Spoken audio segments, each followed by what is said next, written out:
ईश्वरानं किती सुंदर जीवन आपल्याला दिलंय. आपल्यामध्ये अचाट सामर्थ्य दिलंय. अचाट अशी शक्ती आपल्यामध्ये दिली, तरी सुद्धा आपण त्याचा कधी विचार करत नाही. कारण आपण जाणतेपणानं जीवन जगतच नाही.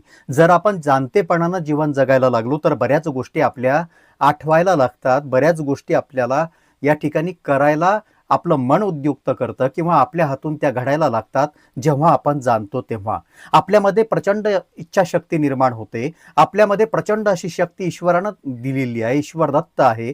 तरी आपण त्या शक्तीकडं त्या ठिकाणी डोळसपणे बघण्याचा प्रयत्न करत नाही. कारण बहिर्मुख जीवनामध्ये, बाहेरच्या जीवनामध्ये, बाहेरच्या दुनियेमध्ये आपण एवढे हरवून गेलोय की आपल्या आतमध्ये उतरण्याचं भान आपल्याला राहत नाही. अशा क्षमता घेऊन शेवटी आपण मरून जायचं का? त्या क्षमता ओळखायच्या आणि त्या क्षमतेच्या अनुरोधानं जीवन पुढे न्यायचं, यशस्वी करायचं आणि त्या ठिकाणी चैतन्य निर्माण करायचं. प्रत्येक क्षणाला आपलं जीवन फुलवत जायचं. एका वेगळ्या त्या ठिकाणी अँगलनं जीवन बदलायला लागतं आणि आपलाच आनंद आपल्याला व्हायला लागतो. आपल्या अवतीभोवती सुद्धा आनंदानं माणसं आनंदून जातात आणि तोच खरा जीवनातला अर्थ आहे असं मला वाटतं. नमस्कार.